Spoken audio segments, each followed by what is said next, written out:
Blue Lock isn't holding back on us at all, as in this chapter we get to see the Nigeria team heating up, and we even get a flashback to Kuso and Onazi. If that wasn't enough, then they also steal away the ball from Blue Lock and are now heading towards their goal. Alright, starting off this chapter, also called Shining Hope, we see Isagi running with the ball with an insane force forward. The commentators start speaking up and say that Isagi has the ball and that it's time for Blue Lock Japan's counterattack. After that, we get a close-up panel of Onazi, who looks at Isagi, and he thinks back to when Isagi told him about the curiosity about himself, and this makes Onazi's brain starting to tick, as he also wonders if he can live just like Isagi.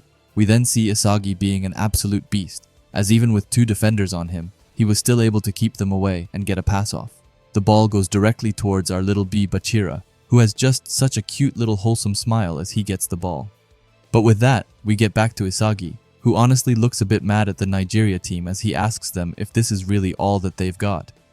He speaks to all of them and says that if they want to be the world's best, then they have to surpass Blue Lock and also his own brain. We then get this outright insane panel with a bunch of puzzle pieces and the Nigeria players' faces on them. We then get all the way to Aiku, who is now standing right by Isagi. Aiku tells him to be careful with his taunts. Isagi is a bit confused by what he means. However, Aiku says that Ego told them to keep them at 0, and that their morale was about to be decimated. So why is Isagi pumping them up like that? Isagi coldly, without even a second of hesitation, tells Aiku that he can turn it all into data, explaining that if one of them awakens, then he can experience a new form of soccer. He then starts looking totally manic and demonic, as he says that in turn, if he can adapt to and stop that egotist, then Blue Lock will also evolve even further, right? Aiku's whole world pretty much stops as he hears that, as he looks genuinely scared for his life as he wonders just how greedy Isagi really is. But Isagi is far from stopping, as he says that even if they get a point, they will still win. They both look at the clock, and Isagi says that there are 5 minutes left, and he asks if they will awaken or if they will adapt. With that said, he starts running with full force right up on the field and tells Aiku that he is leaving the backline to him and calls him captain, which is a really nice little touch. As Aiku hears this, he looks extremely fired up, as he wonders if Isagi is testing not only the Nigeria team, but also Aiku himself, and he says that he understands. We then get over to the Nigerian side, where someone tells their team to cover the left side. We then see the GOAT again, Bachira, who is unnecessary flexing with his outstanding dribble skills. But anyway, as he gets the ball back to his back, he then uses his back heel to pass a lob pass over the Nigeria player, and over to Rio, telling him to go for one more, and calls him Riopon. Rio looks totally focused on the game, and as he is watching the ball closely, he compliments Bachira's lift pass. However, just then, the unthinkable happens, as I really can't believe as for the first time in this entire game, Oboabona actually does something. Yeah, I know, pretty unbelievable, right? However, he says that this is the 3rd time they did that as he heads the ball. Bachira looks annoyed, and says that Oboabona was able to see through them. I mean, yeah, doesn't sound so hard, if this was their 3rd time doing it. Anyway, back to Oboabona, who screams towards his team to get the second ball. But we then get a small panel of Karasu telling Kuso that he is too ordinary for that. But Kuso counters as he says that it's Karasu who is that, as he's able to dash right towards the ball and get to it first, which Karasu can't even process how that happened. Onazi sees this and screams towards him and compliments him. Kuso looks over at Onazi and looks genuinely shocked before thinking that Onazi, he was the one who gave them the hope to keep living, with their dream of winning the World Cup. Hey, it's Natsu, mid-editing here, and I just wanted to pause the video to ask you to subscribe if you haven't already, and while you're already down there, why not leave a like as well? Kuso starts to think back to their earlier years, and says that being with Onazi was so fun, and that it felt like a dream. However, it wasn't all rainbows and sunshine as we get into a flashback to Kuso, telling Onazi that the data says that they haven't been increasing their attack patterns lately. Kuso explains that they are winning, but their scoring power is gradually dropping, and that at this rate, there's a high probability that other countries will devise countermeasures and shut them out.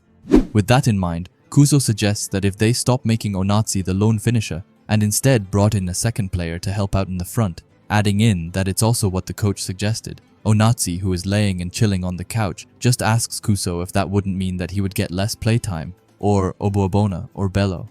Kuso looks back at him and says that they have to fight to play, and that there's always a battle over the starting lineup in soccer, telling Onazi that it's time to accept that things can't stay that way forever.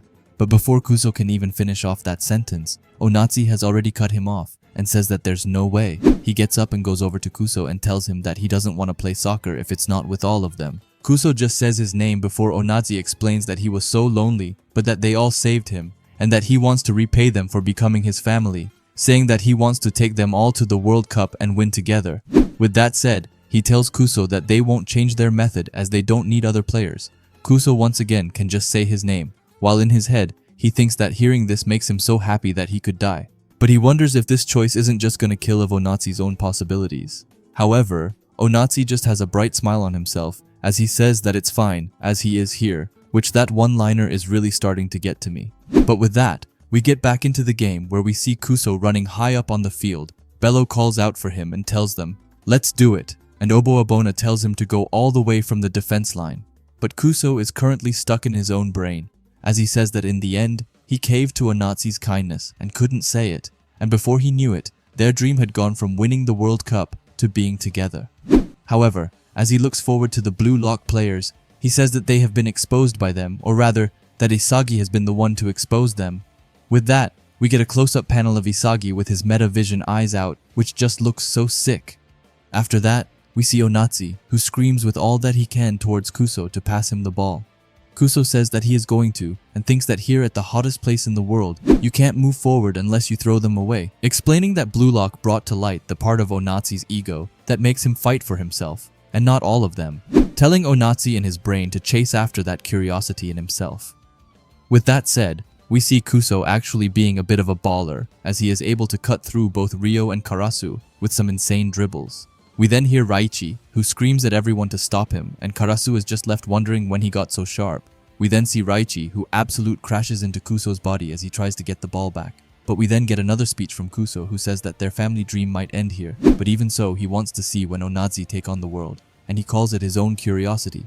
With that said, however, we see him getting off a pretty impressive pass over Ryu, and the ball is going all the way to Onazi. With the ball getting closer to Onazi, Kuso calls him his shining hope and asks to let him see him reach the world with this shot. Onazi looks super focused, and Aiku as well, who is the one currently in front of Onazi, and who has the job to stop him to whatever the cost may be. Aiku, who has his metavision eyes out, and Reddy says that the new egotist is here, which I'm actually unsure if he is talking about Onazi or Kuso, as we see Kuso's eyes burning like crazy in the panel under, so I would assume that he is talking about Kuso, but let me know what you guys think.